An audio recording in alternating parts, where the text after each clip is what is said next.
Question है और हमेशा दोस्तों ये प्रश्न पूछा जाता है। प्रश्न है मानव शरीर में पाचन का अधिकांश भाग किस अंग में संपन्न होता है। तो चार ऑप्शन आपके सामने दिख रहे हैं, तो कौन सा ऑप्शन सही होगा इसे आपको कमेंट भी करना है। और इसका दोस्तों सही आंसर हो जाएगा ऑप्शन नंबर सी, यानी छोटी आंत से। ठीक है, मानव शरीर में पाचन का अधिकांश भाग किस अंग से संपन्न होता है, तो छोटी आंत से। याद रखेंगे, ये सब प्रश्न हमेशा पूछा जाता है। नेक्स्ट क्वेश्चन देखिए, दूसरा क्वेश्चन भी मोस्ट इंपॉर्टेंट है। प्रश्न है लार में कौन सा एंजाइम पाया जाता है। प्रश्न क्या है दोस्तों, प्रश्न है लार में कौन सा एंजाइम पाया जाता है, और ये प्रश्न मोस्ट इंपॉर्टेंट है, हमेशा पूछा जाने वाला प्रश्न है। तो दोस्तों इसका आंसर हो जाएगा ऑप्शन नंबर बी सही हो जाएगा। लार में पाया जाने वाला एंजाइम कौन सा है दोस्तों, टाइलिन है। ठीक है, टाइलिन याद रखेंगे। लार में कौन सा एंजाइम पाया जाता है, टाइलिन। नेक्स्ट क्वेश्चन देखिएगा, अगला क्वेश्चन भी बहुत बार पूछा जा चुका है।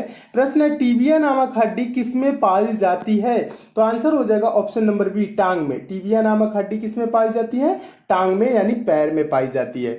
नेक्स्ट क्वेश्चन है, अगला क्वेश्चन भी मोस्ट इंपॉर्टेंट है, हमेशा पूछा जाने वाला प्रश्न है। मानव शरीर की सबसे लंबी हड्डी है, सबसे लंबी हड्डी या बड़ी हड्डी कौन है दोस्तों। ऑप्शन नंबर कौन सा सही हो जाएगा, डी सही हो जाएगा, फीमर, जो जांघ में पाई जाती है। ठीक है, ये सबसे मानव शरीर की सबसे बड़ी हड्डी है। और सबसे छोटी हड्डी भी पूछा जाता है तो स्टेपीज, ये कान में पाई जाने वाली हड्डी है। ठीक है, स्टेपीज ये क्या है दोस्तों, सबसे छोटी, और सबसे लंबी पूछा तो जाए तो फीमर। ठीक है, दोनों प्रश्नों को याद रखेंगे, दोनों प्रश्न हमेशा पूछे जाते हैं।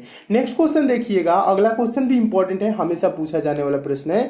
प्रश्न है मानव की पाचन नली लगभग कितने फीट लंबी होती है। मानव की पाचन नली लगभग कितने फीट लंबी होती है।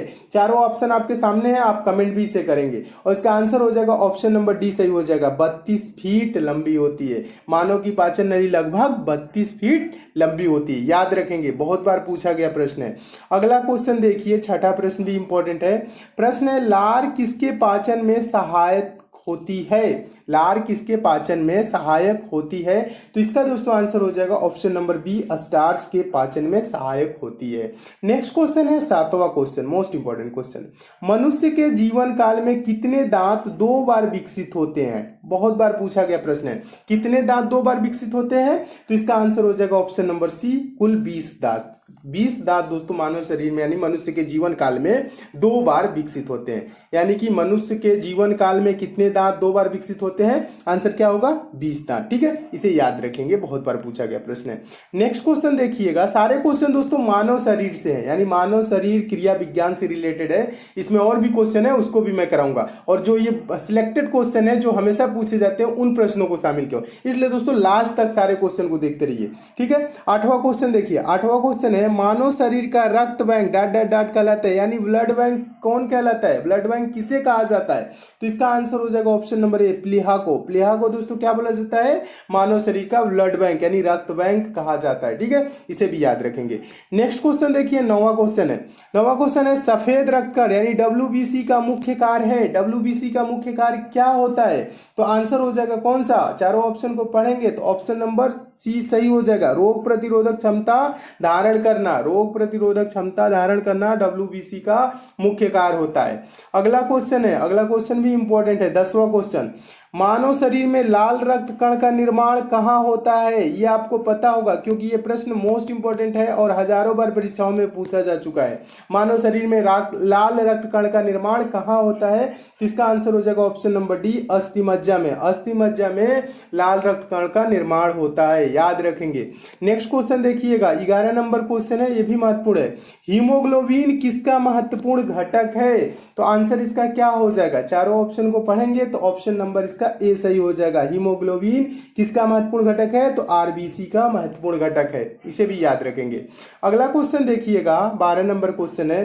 रक्त में पाई जाने वाली धातु है, रक्त में कौन सी धातु पाई जाती है, लोहा पाया जाता है, ऑप्शन नंबर डी सही हो जाएगा। रक्त में पाई जाने वाली धातु लोहा है, इसे भी याद रखेंगे, ये भी प्रश्न बहुत बार पूछा गया है। नेक्स्ट क्वेश्चन देखिए, 13 नंबर क्वेश्चन है। 13 नंबर क्वेश्चन भी इंपॉर्टेंट है। पाचन क्रिया में प्रोटीन निम्नलिखित में से किस पदार्थ में बदल जाते हैं। पाचन क्रिया में प्रोटीन निम्नलिखित में से किस पदार्थ में बदल जाते हैं, तो इसका आंसर हो जाएगा ऑप्शन नंबर सी, एमिनो अम्ल में बदल जाते हैं। ठीक है, इसे भी याद रखेंगे। अगला क्वेश्चन देखिएगा, अगला दोस्तों 14 नंबर क्वेश्चन है, हमेशा पूछा जाने वाला प्रश्न है। पेसमेकर का संबंध किससे है? गुर्दा, दिमाग, फेफड़ा, हृदय। कमेंट करके आपको जरूर बताना इसका आंसर, ठीक है। और इसका सही आंसर हो जाएगा दोस्तों ऑप्शन नंबर डी, पेसमेकर का संबंध हृदय से है। और पेसमेकर कार्य क्या करता है दोस्तों? पेसमेकर का कार्य हृदय की धड़कन प्रारंभ करना होता है, ठीक है। इसे भी याद रखेंगे। तो पेसमेकर का संबंध किससे हो जाएगा? हृदय से हो जाएगा, याद रखेंगे, हमेशा पूछा जाने वाला प्रश्न है। नेक्स्ट क्वेश्चन देखिएगा, बार बार ये भी पूछा जाने वाला प्रश्न है। सोते समय रक्त दाब में क्या परिवर्तन होता है? बढ़ता है, घटता है, पहले घटता है फिर बढ़ता है, पहले जैसा रहता है? इसका सही आंसर क्या होगा? ऑप्शन नंबर कौन सा सही हो जाएगा? बी सही हो जाएगा। सोते समय रक्तदाब घटता है, ठीक है। ब्लड प्रेशर क्या होता है? कम होता है, घटता है, ठीक है। इसे भी याद रखेंगे। नेक्स्ट क्वेश्चन देखिए, 16 नंबर क्वेश्चन है। 16 number question most important question है। मनुष्य के शरीर में हृदय को एक बार धड़कने के लिए कितना समय लगता है? इससे रिलेटेड दो प्रश्न आते हैं कि 1 मिनट में मनुष्य का हृदय कितनी बार धड़कता है? तो कुल दोस्तों 72 बार धड़कता है। अब ये पूछ रहा है एक बार धड़कने में कितना समय लेगा। तो बताइए, 1 मिनट में 60 सेकंड होते हैं और 60 सेकंड में 72 बार धड़कता है। तो एक बार धड़कने में क्या होगा? 1 सेकंड से भी कम समय, 1 सेकंड से कौन सा, यानी 0.8 सेकंड। ये आंसर हो जाएगा, ठीक है। कहने का मतलब है 60 सेकंड बटा 72 बार, ठीक है। इसे करेंगे तो क्या आएगा? 0.88 ऐसे करके आएगा, ठीक है। तो ये क्या हो जाएगा दोस्तों? ये 0.8 सेकंड याद रखेंगे। मनुष्य के शरीर में हृदय को एक बार धड़कने में कितना समय लगता है? 0.8 सेकंड, ठीक है। 1 मिनट में 72 बार, ठीक है। ये भी याद रखेंगे। अगला क्वेश्चन देखिएगा, अगला क्वेश्चन भी इंपॉर्टेंट है। प्रश्न है, प्रोटीन का पाचन कहां से प्रारंभ होता है? तो इसका आंसर हो जाएगा ऑप्शन नंबर डी, उदर से। प्रोटीन का पाचन कहां से प्रारंभ होता है? तो उदर से प्रारंभ होता है। नेक्स्ट क्वेश्चन देखिएगा, next question 18 number question, most important question, हमेशा पूछा जाने वाला प्रश्न। ये बहुत बार परीक्षा में पूछा गया प्रश्न है। मानव मस्तिष्क में बुद्धि का केंद्र है। बुद्धि का केंद्र कौन है? इसका आंसर कौन सा हो जाएगा? ऑप्शन नंबर बी सही हो जाएगा, सेरेब्रम, ठीक है। सेरेब्रम क्या होता है दोस्तों? मानव मस्तिष्क में बुद्धि का केंद्र है, ठीक है। इसे भी याद रखेंगे। अगला क्वेश्चन देखिएगा, अगला क्वेश्चन भी पूछा गया प्रश्न है। मूत्र का पीला रंग किसकी मौजूदगी के कारण होता है? मूत्र का पीला रंग किसकी मौजूदगी के कारण होता है? तो इसका आंसर क्या हो जाएगा? ऑप्शन नंबर कौन सा सही हो जाएगा? ऑप्शन नंबर डी सही हो जाएगा, यूरोक्रोम, ठीक है। यूरोक्रोम के कारण मूत्र का पीला रंग होता है, ठीक है। इसे भी याद रखेंगे। 20वां क्वेश्चन देखिएगा, 20वां क्वेश्चन भी इंपॉर्टेंट है। 20वां क्वेश्चन है, मानव शरीर में सबसे छोटी अंतःस्रावी ग्रंथि कौन सी है? मानव शरीर में सबसे छोटी अंतःस्रावी ग्रंथि पूछ रहा है। तो इसका आंसर क्या होगा? ऑप्शन नंबर कौन सा सही हो जाएगा? सी सही हो जाएगा, पीयूष ग्रंथि। मानव शरीर में सबसे छोटी अंतःस्रावी ग्रंथि पीयूष ग्रंथि है। नेक्स्ट क्वेश्चन देखिएगा, अगला क्वेश्चन भी इंपॉर्टेंट है। प्रश्न है, मानव शरीर में सबसे बड़ी अंतःस्रावी ग्रंथि है, यानी अंतःस्रावी ग्रंथि कौन सी है? सबसे छोटी ग्रंथि पीयूष ग्रंथि थी, ठीक है। और ये पूछ कह रहा है दोस्तों, मानव शरीर में सबसे बड़ी अंतःस्रावी ग्रंथि कौन सी है?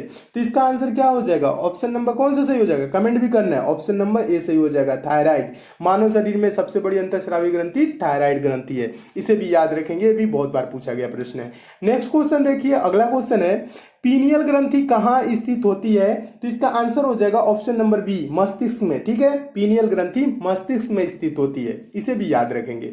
नेक्स्ट क्वेश्चन देखिए दोस्तों, ये सब प्रश्न आपको अच्छे लग रहे हैं तो वीडियो को लाइक जरूर कीजिएगा, ठीक है।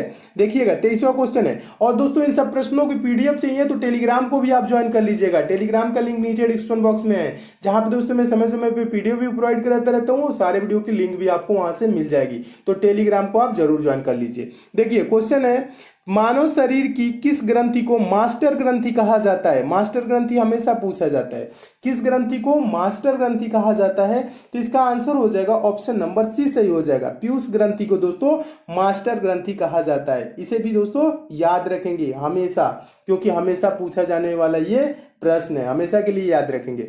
नेक्स्ट क्वेश्चन देखिएगा, 24 नंबर क्वेश्चन है। 24 नंबर क्वेश्चन भी इंपॉर्टेंट है। क्वेश्चन है, बच्चों का लिंग निर्धारण किसके गुणसूत्र से होता है? पिता के, माता के, माता पिता दोनों, किसी के द्वारा नहीं। तो इसका आंसर हो जाएगा ऑप्शन नंबर ए, पिता के। बच्चों का लिंग निर्धारण किसके गुणसूत्र से होता है? तो पिता के गुणसूत्र से, ठीक है। इसे भी याद रखेंगे। अगला क्वेश्चन देखिएगा, बहुत बार परीक्षाओं में पूछा गया प्रश्न है।